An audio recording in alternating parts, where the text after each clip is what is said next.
So, welcome to Discovering the I. The whole purpose of this is it's a series of interviews with people who are engaged in meditation, enlightenment, and other things of spirituality and psychedelia and anything else of the mind. And I'm hoping to Wonderful. expand everybody's awareness of these things. And so, here's my guest, David. Sorry, David Williams, author of Become Enlightened: The Meaning of Life, which big title for a book. Yeah, yeah, yeah. So, what brought you into, what made you interested in enlightenment and any of that stuff to begin with? Well, you know what? For a very long time, I didn't even know what enlightenment was, Clarence. Yeah, I grew up in a very middle class background. I was brought up a Catholic. So all I really knew about spirituality was from the Catholic faith. yeah, I had no idea what even the word enlightenment meant for a very long time. I didn't know there was a difference between spirituality and religion for a very long time. And I remember going to a meditation class one time, quite a long time ago, about 15 years ago. And we did some meditation there. And it's the first time I'd ever done meditation. And there was a Buddhist nun running the meditation class. And she mentioned something about enlightenment. And I didn't know what that word meant. So I asked her, I said, what does enlightenment mean? And she said, well, if you're enlightened, someone might come up to you and say, you are a very ugly person and a horrible person. And that statement would not even worry you at all. And you wouldn't even be concerned, you wouldn't be upset. It would just wash off you. And that's what I thought, oh, okay, well, that's interesting. That sounds quite powerful. Um, but of course, it's a lot more than that. That's one of the benefits of enlightenment is that you suddenly don't start taking things so personally. mm-hmm, But basically, what is enlightenment? Enlightenment is simply seeing reality as it really is, mm-hmm, not through the lens of ego. Because right now, most people in the world, they think they're a separate person, separate from everyone else in the world. They believe they have a name, they have a body, they have a mind, and that is what they are. And in fact, that's not actually true. That is actually an illusion. mm-hmm, And that's not what we really are. We aren't just a body with a mind, and we're not separate from everything else in the world. And unfortunately, 99.9% of people walk around in the world believing that's what they are. And that's why they're not enlightened. Um, so to become enlightened is to stop seeing yourself in that way mm-hmm, and to start seeing yourself through the lens of reality. So living in reality and not ego. So it's about not identifying as a body and mind, not identifying as an ego, and realizing, well, if I'm not those things, what am I? What am I? And basically, the answer to that question is you are a soul. You are a divine soul. And in fact, you could go further than that and say that you are God. You are God itself, and not just metaphorically, but literally. And when you see life through that way, that's how you become on your journey to become enlightened. So it's identifying as some people call it consciousness, some people calling it God, but it's realizing that you're not who you seem to be. You're not your mind. And all these thoughts you're having in your mind, you are not those thoughts. A lot of people believe they are their thoughts, that's their essence. But actually, your thoughts are not your essence. That's not what you are. You're actually the awareness that is listening into those thoughts. And that awareness, that stillness, that's who you really are. And that's what God is. So it's knowing that everything is one. We're all one. We're all God. It's not just me who's God. It's not just you who's God. We're all God, and yet we're all one. And Hmm. when you see your life through this prism, through this lens of reality, that's becoming enlightened. And Yeah. one of the benefits of enlightenment is when you don't take yourself personally as an individual person, if you don't believe you're a separate person with a separate mind, you suddenly don't become so sensitive about everything. You don't take things personally, and Hmm. life becomes a lot happier, and you actually enjoy life. And happiness is something that comes with enlightenment.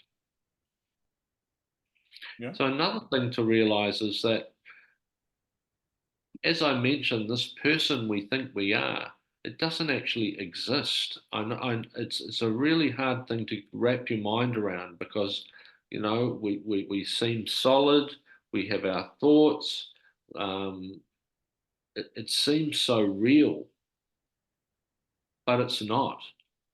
It's not. We're not really these individual human beings that we think we are. This is just an illusion to make life work properly. Uh, And when you can I see mean, to past that, I agree. Just on even like the atomic level, where atoms vibrating, yeah, mostly empty space. Just that's right. We're yeah, absolutely mostly empty space. Yeah, and quantum physics is proving that we are not these physical objects that we think we are. Um, and that gives us an insight into reality. it does. That's so. I've been reading through your book. Obviously, I haven't had time to go through the whole thing, so I've been flipping through, trying to get as much from it. Uh, the one of the first things, obviously, was that stuck out is the whole simulation. That we're in a simulation. That this is Yep. largely that this is largely a simulation where holograms, basically, our minds are projecting, bouncing off stuff, and processing and creating data that we then collectively share in this hallucination, this hologram that Yeah, we're engaging with and interacting with and trying to exist and take very seriously. that's right. It is my belief that what we are living in is a computer simulation. Now, I realize that's a big stretch for a lot of people. People might say, well, how can that possibly be? Life is so complex, it's so dynamic, there's so much going on. How could it possibly be a computer simulation? It's so real. Um, and it is your initial thoughts when people first hear that, their initial thought is probably what a load of garbage.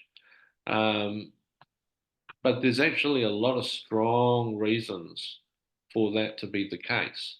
And you've just mentioned one of them, the fact that quantum physics is telling us that most of all the objects in the world, including our bodies, are empty space.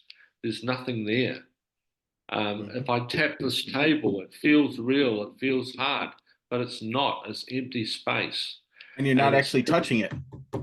It's a no, cloud of electrons that are bouncing off and projecting this structure, and the electrons then send signals up through these nerve structures into the brain, and the brain creates a thought and tells you that this is touch, this is knocking on stuff, this is engaging in stuff. yeah, so it's like the brain is actually hallucinating what reality is. Mm-hmm. Um, and that's kind of a crazy thing. Um, and I guess what it means is that nothing is real. And this is what quantum physics is telling us. Nothing is real. And what it actually seems to be like is a holographic simulation. because that's what the type of simulation I believe we're living in is. I believe we're living in a hologram.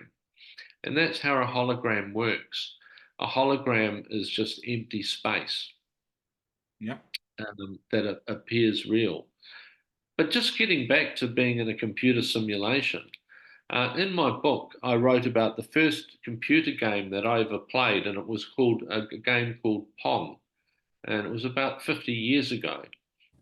And it was a simple tennis game where I played it on a television set at my next door neighbor's house, All right. and it had two bats on either side of the TV screen, and it would hit a ball across the computer screen, and you had to try and get the ball past the other bat, and you'd score a point. An incredibly simple computer game. Now, that was 50 years ago. And when you look at the advancement in computers in 50 years since then, it's extraordinary. Like we now have computer games that are photorealistic. We have games that mimic real life. Um, you can put headsets on that give you a three-dimensional world. Mm-hmm. You've got guys like Elon Musk is trying to develop a computer chip that can go into the brain and interact with computers. Now, this has only been 50 years since that first tennis game called Pong. Mm-hmm. 50 years is nothing. What's going to happen in 100 years, or 500 years, or 5,000 years, or 50,000 years? What will computer games be like then? They've already changed and advanced so much. They've In advanced uh, exponentially. yeah, in So, five in right now we have the AI revolution happening, and in that sure, AI revolutioning, they're already talking about games where the characters, the NPCs, are going to be fully autonomous. They're going to talk. They're going to engage. You're never going to have the same experience as anyone else in a game, which is just like life. You're never going to have the same experience as anyone else in life. And there we go. absolutely. We literally have this whole thing where these characters are going to engage, talk, be like people, feel like they're people, talk to you like they're people, and they're going to be just fully separate little characters in a world that was created. Absolutely. And is that not proof enough that it's quite likely that at some stage we ourselves are going to get to the point where we can create our own simulations? And this is an interesting thing. Let's say that God created a universe, and let's call it base reality because it was the first universe. Perhaps it's even a real universe. Well, the people in that universe would have got to the point eventually where their computing power was such that they could simulate a brand new universe within their universe. Mm-hmm. And then the people within that universe would also develop computers, and they would be able to create simulations in their simulation. So you have a simulation within a simulation. And then the people within that simulation would eventually, after a very long time, be able to create their simulations. And you have a whole Russian doll kind of situation of simulations within simulations within simulations. Mm-hmm. And that could well be the way the universe works, with just a whole lot of simulations existing within simulations. And somewhere we find ourselves. Yeah. We have the entire structure that time is not. Time is a relative construct. So what we could be experiencing and thinking is this 100,000 million billion years is all just a conscious story, like something invented in our minds, a consciousness developing, everything taking shape and form, just like any character in a video game telling you a backstory and everything else. The games exist with all the laws, structures, rules, histories that were created, and all Sure, the evidence of those things created, and yet everything else is just being played out exactly from wherever it started. absolutely. Absolutely. Um, there's something about, life, which is quite interesting, is that life just happens to be perfect for life to exist. It doesn't have to be that way, but it just so happens that the size of our moon is perfect, the force of gravity is perfect, the force of dark gravity is perfect. All these constants in the universe happen to be just perfect for life to exist. Hmm. Now, why is that? Is it I'll just a go one. fluke? I go Is one it just further a with fluke? Jupiter. I know. Jupiter. Without Jupiter, Earth couldn't exist. Earth would not have life on it because Jupiter is its size sucks in all the bigger asteroids, all the bigger meteors, and everything else. And so now we know that we have to, whenever we're looking for a planet that could potentially hold life, we have to look for a planet that has a bigger, giant type structure that can suck in all the meteors, asteroids, and everything else. Otherwise, it's impossible. It will get hit, it would get pummeled, and it gets destroyed before any life could ever be done. So it's Wow. like downright to the very formulaic structure of little things all across our entire galaxy that work in harmony to protect our existence. I didn't know that, but that's absolutely fascinating. Um, and the question is, well, why is everything so perfect for life to exist? And maybe the answer is because we live in a computer simulation, and the designer of the simulation, when he designed the software and designed the program, just happened to put in all the perfect numbers and Mm-hmm. just happened to design it just absolutely perfectly by entering in exactly what was required for life to exist. And that's another argument for the simulation theory. There's a guy called Nick Bostrom who's a physicist, and he's a real leader in this field. Um, he's quite well known, and he said that there's three things that one of these three things must be true. And the first thing is that no civilization would ever choose to run a simulation.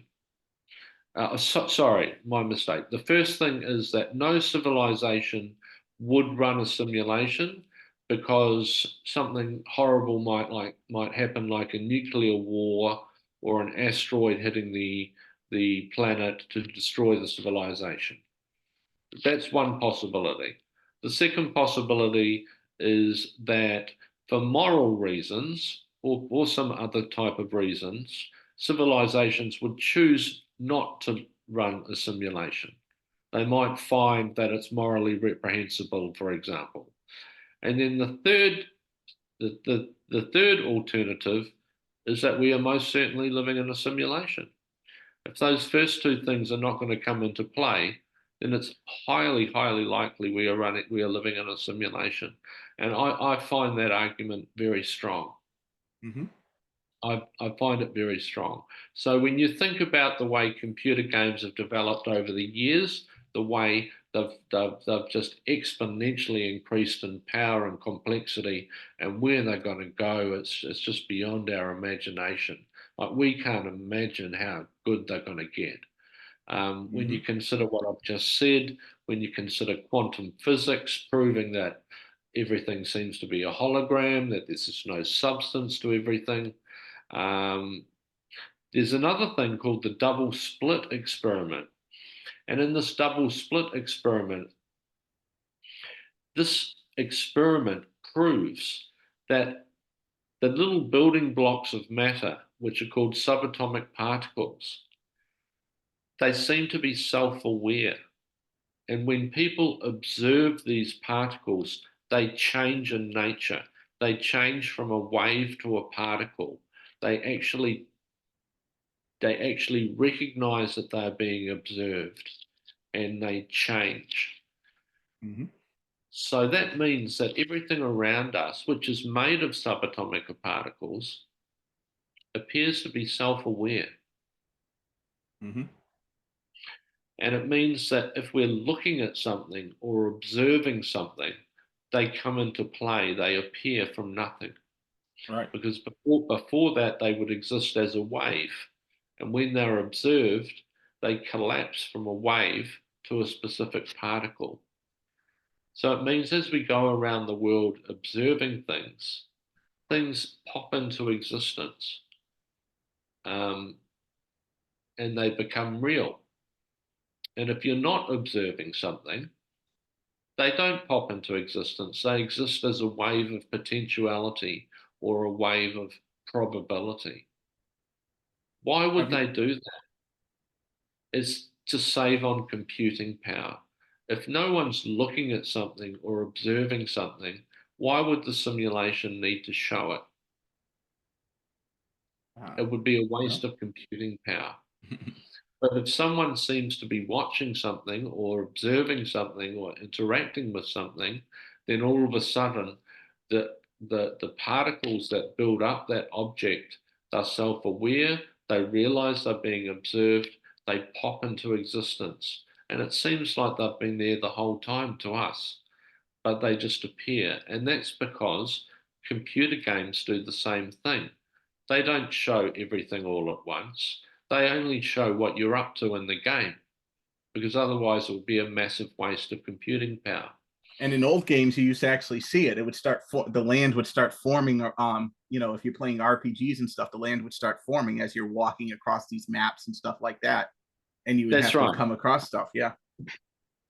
Yeah, yeah. So I find it quite fascinating. I'm sold on the idea. I do realize that not everyone's going to agree with this, but I tell you what, it's gaining in popularity, this belief. Mm-hmm. If you asked this 20 years ago, not many people would have been on board with this, but more and more people are being on board with this. There was a Nobel Prize in 2022 that went to a group of people who actually proved the world is not locally real, and only becomes real when it's observed.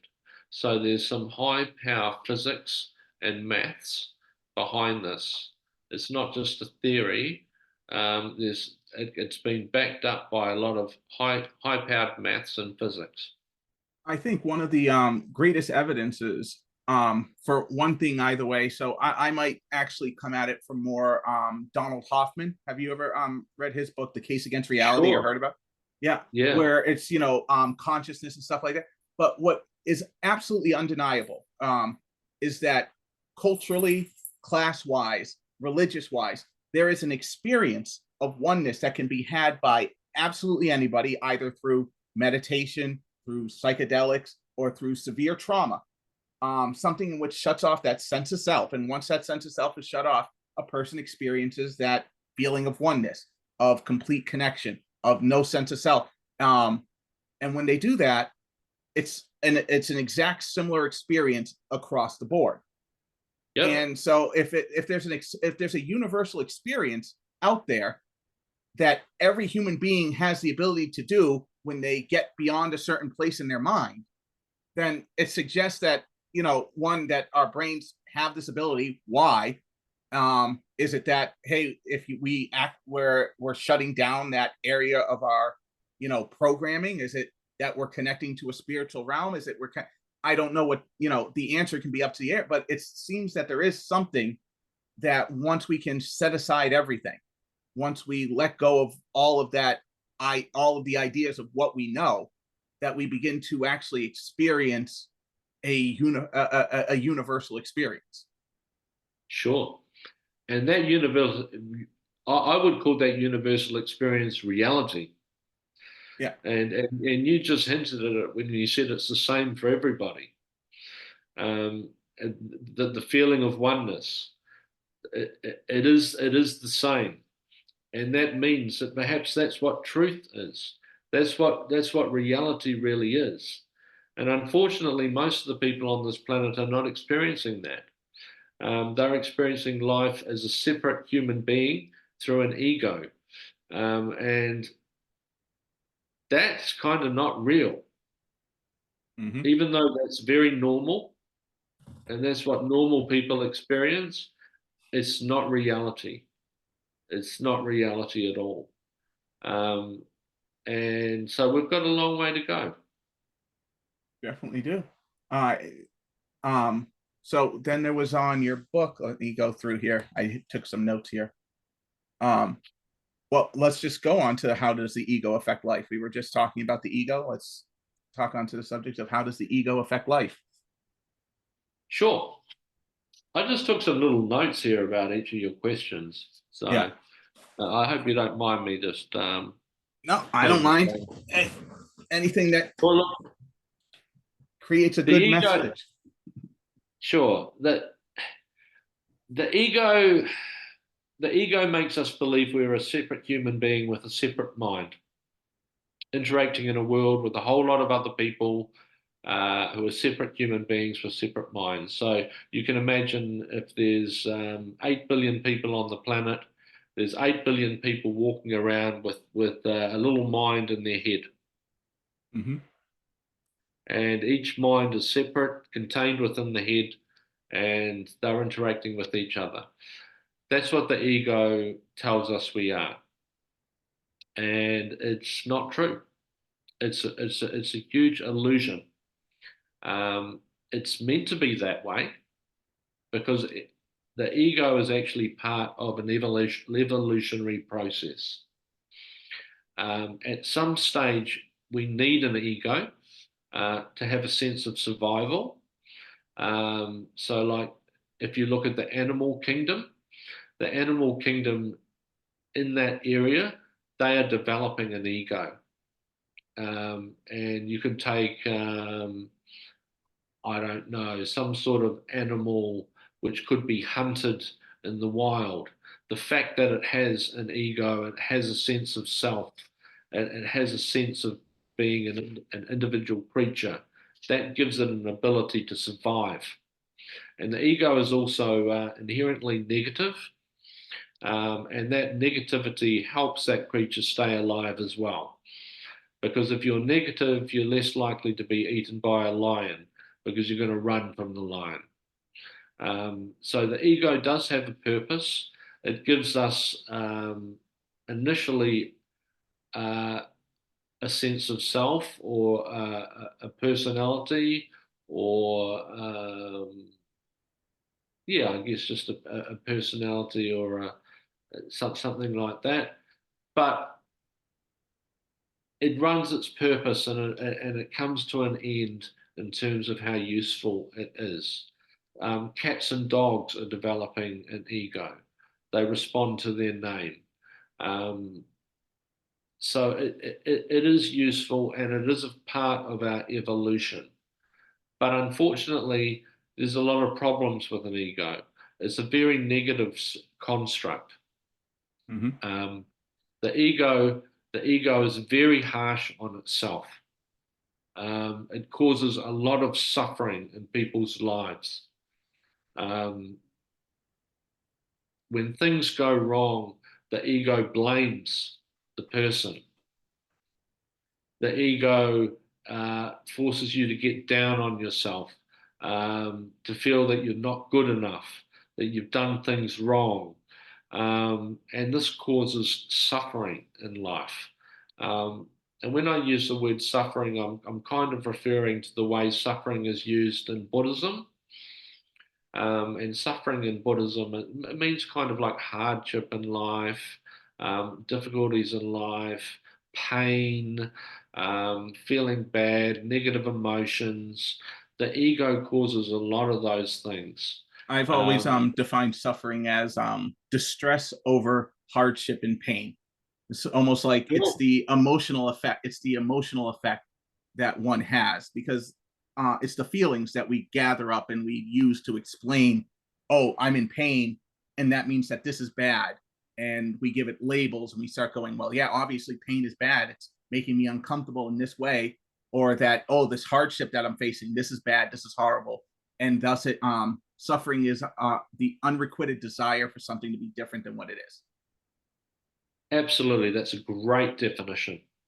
It's a great definition, and it causes immense suffering. And um, the thing about suffering is actually a catalyst for freedom. In the end, it is suffering that will break you free from ego Mm-hmm. because your life gets so bloody bad. It gets so tough. It gets so hard. You feel so much pain that you just look within and you just think to yourself, how can I escape this pain? How can I get out of this? So it's suffering that forces us to look within, and it's often suffering that forces us into a spiritual awakening or a spiritual search, That's because we just want freedom from the pain. So that's actually how suffering is my that's actually how my whole process, that's how I came to this whole experience. Two me years too, ago, two me years too. ago I had lost everything, my business, my money, my wife's mental health. She got diagnosed with bipolar. My mother's physical health, she got diagnosed with cervical dystonia. We had to move Yeah, out of our place and move in here. And so yeah, I was at my lowest place ever.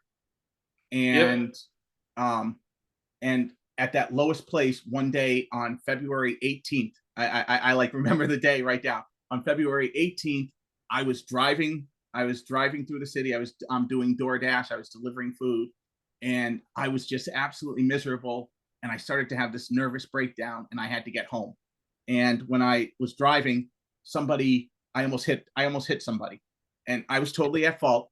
But instead of like cursing me out and driving off, they blocked my car in and started berating me.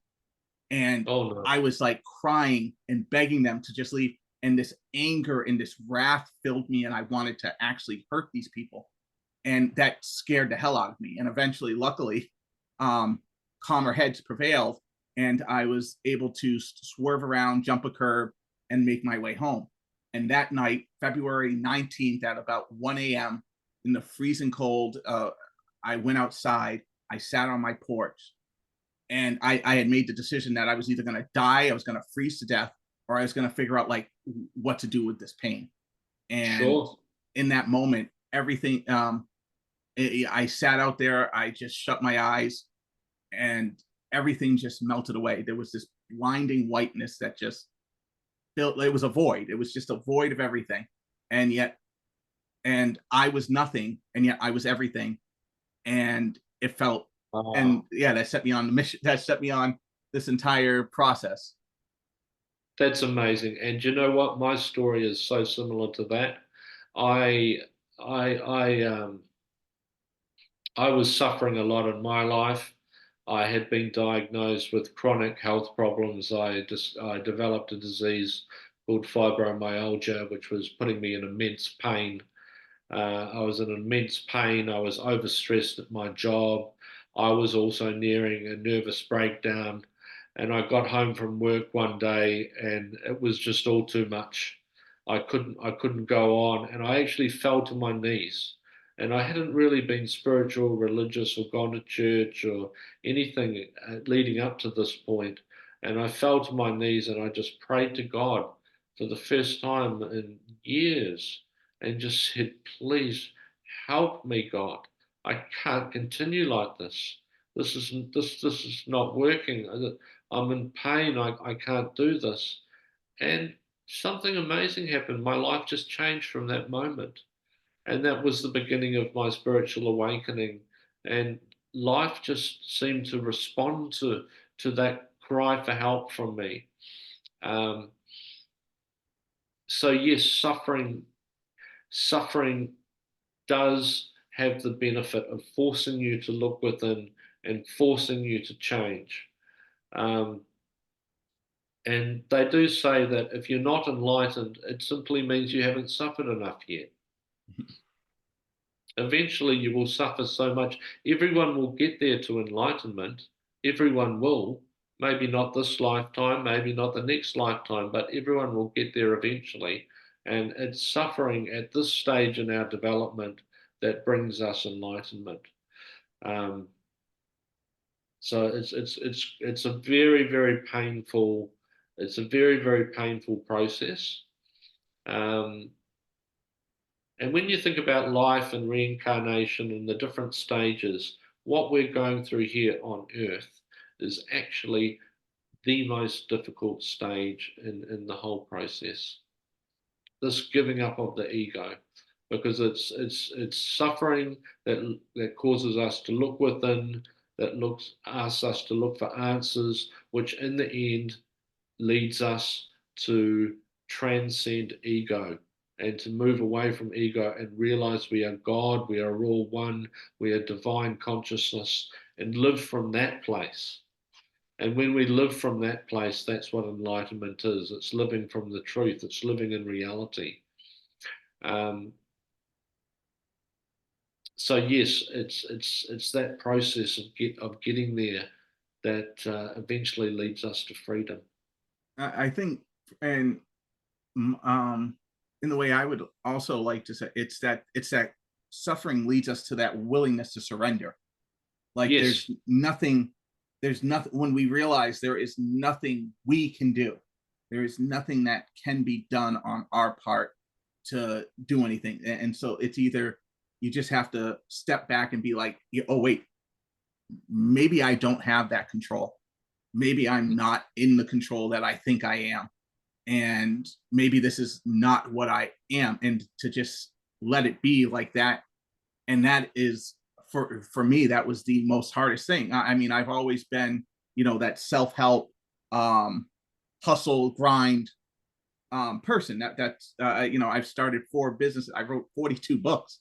Um, you know, and to then start to think, wait a minute, maybe none of that was me. Maybe it was just something being done, and it would have gotten done regardless of whether or not I stressed about it, whether or not I freaked out about it, and the failures would have come whether or not I cheered them on, or I because everything was just working, everything is just moving through. That's like the one thing that I really begin to find or really begin to connect with is that infinite, that oneness is the life being lived. I am that life. I am that reality taking shape and form. And thus that control, that idea of control is not real. It's a fiction of the mind. It's that fiction of the ego where it's like, oh no, no, no, you're the one in control. And so everything's your fault. Everything's this person's fault. And this gives you the ability to blame people, to hate yourself, to Yep. be angry at yourself and everything else. Yep, absolutely. And what you're getting into there is the whole idea about free will and whether we have free will or not. In my book, I state that I believe we do not have free will in that individual level. On that individual human level, I don't believe we have free will. I believe everything is predestined, and things just happen in life. And everything that happens in life is meant to happen. Mm-hmm. And before we incarnate in this world, we know what's going to happen. We know what's going to happen, and then it just plays out in life. And you really touched on an important point there when you said it's the mind that interprets what happens and gives it meaning. And like you mentioned, the car accident you nearly had.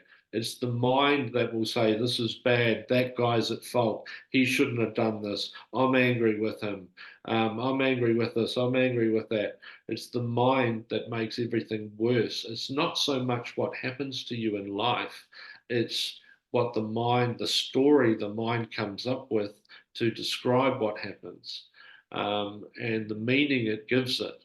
And normally it's a really negative meaning and it's a really angry meaning, and it makes you suffer more. I So the suffering all comes from the mind. It's possible to have a really bad experience and to not suffer at all. It's possible for something bad to happen to you, but for you to be able to just see it through a really positive way, look for some hidden benefits in the situation, to not ruminate about what's happened, to not blame anybody for what's not happened, to not blame yourself from what's happened, to realize that maybe it was meant to happen anyway, and to actually not suffer at all. And that's what enlightenment can be like for some people. They can go through life without that sort of pain and without that sort of chatter in the mind that makes everything hard. Yeah. In one of my videos, I say that the most difficult thing is sometimes realizing that the horror and pain are just as much perfect as the love and kindness in the world. And when you start to really, it's a challenging thing, I think, when you, because it's easy to go, oh yeah, these hardships I have are, oh, they're destined or they're free will. But then to go and look at Gaza and be like, yeah, no, that's, part of the perfection of the world. Or to go look at the Sudan and be like, that's part of the perfection of the world. And Hmm. that's part of the perfection of life and existence as well. And that starts to get very scary to feel that way, to think that, for a lot of people when you start to do it, because it feels like the initial response is, oh no, that's, you're either approaching it from privilege because you're not suffering it, or you're negating or not caring. But it's not about the not caring. um Ron Dass did a great little speech on falling in love with the universe, which is that he said that one has to look at things both from their humanity, where you care about the suffering, where you care about the difficulties, challenges, and you do all you can to make sure that everyone is able to be happy, able to live, able to survive, to whatever you can do.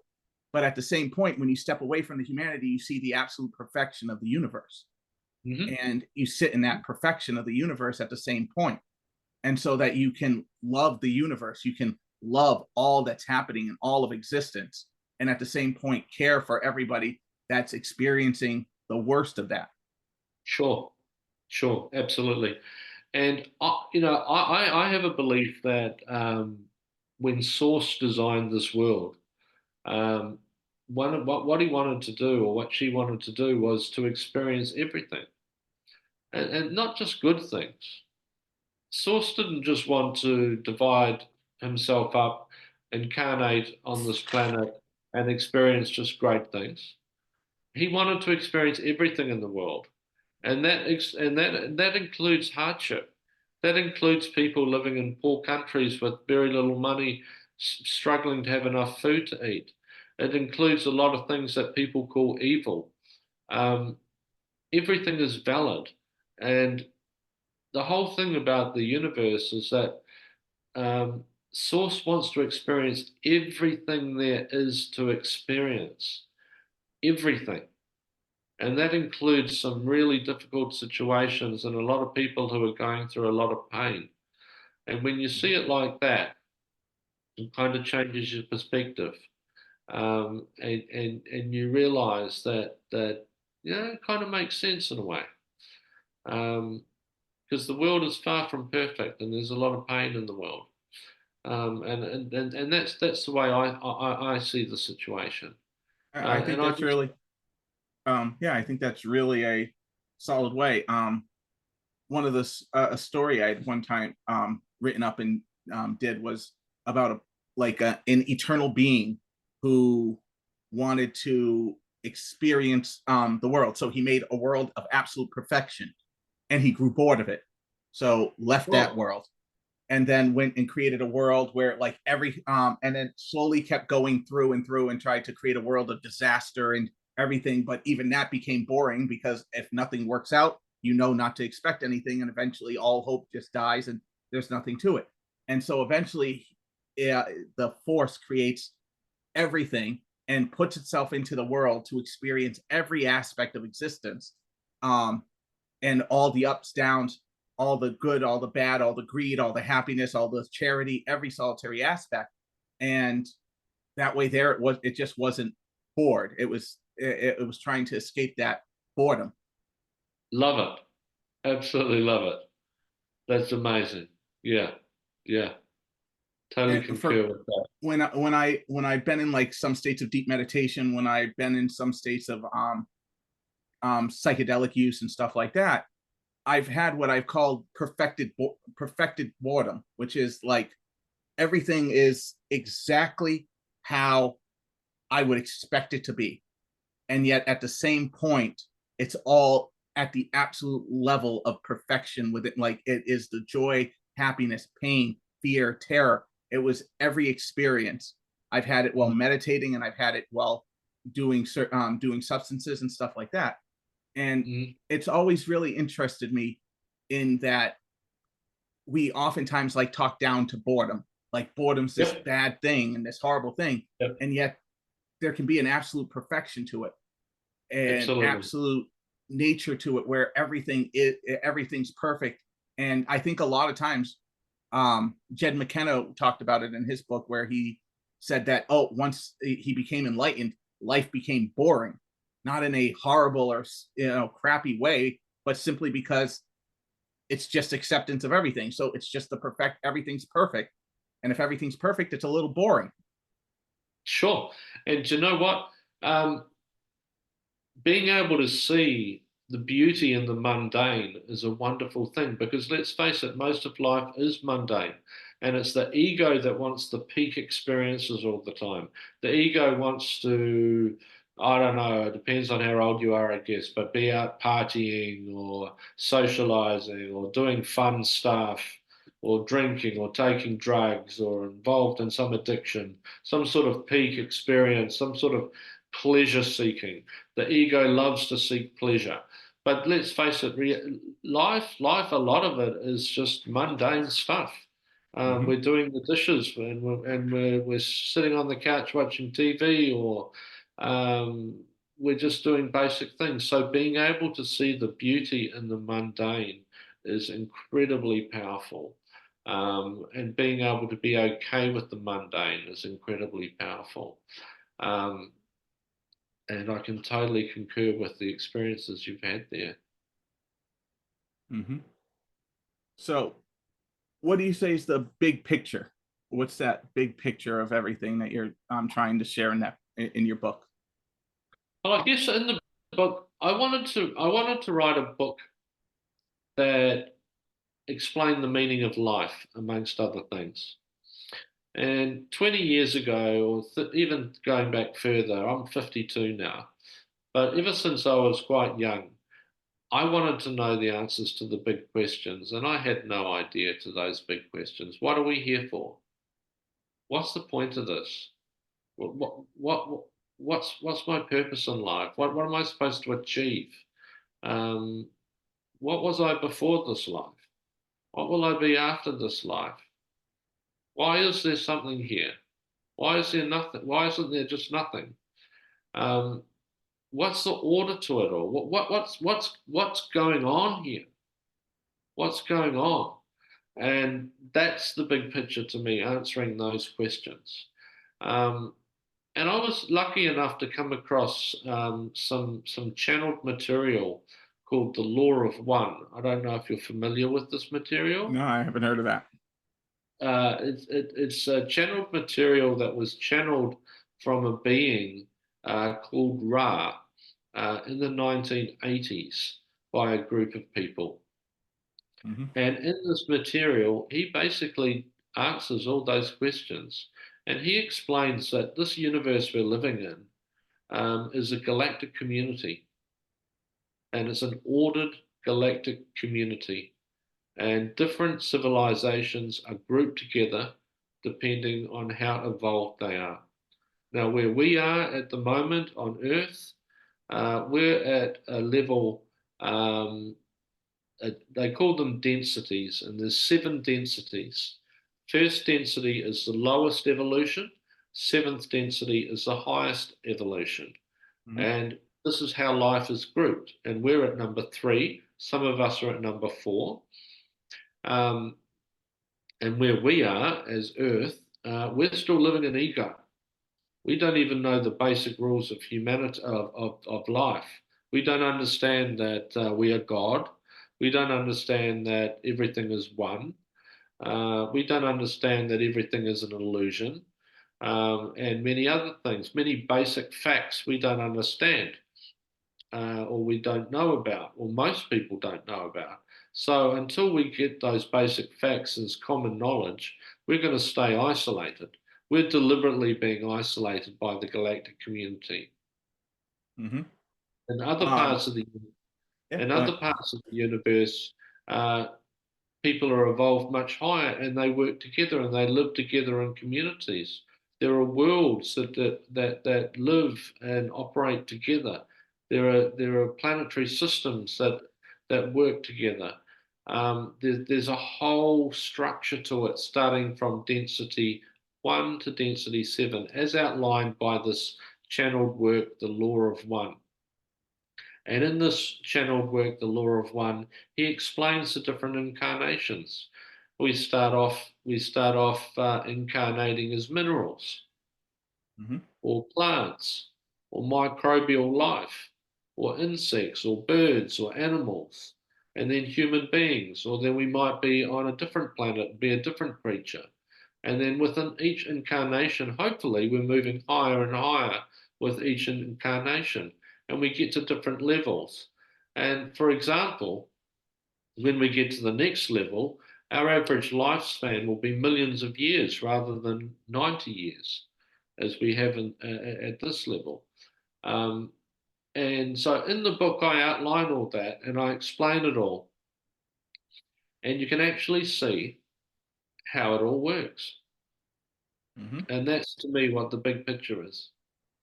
Very interesting. And and between lives, we go back to the spirit world and we chill out in the spirit world for a while and we live in bliss and peace. But we don't learn much in the spirit world. And we don't evolve much in the spirit world. The spirit world's paradise. Hmm. And so we incarnate to evolve further and to evolve up the levels. And eventually we'll get to density 7, which is the highest density. And at that density, we're really we're one step away from reuniting with the all, or the absolute God at his ultimate level.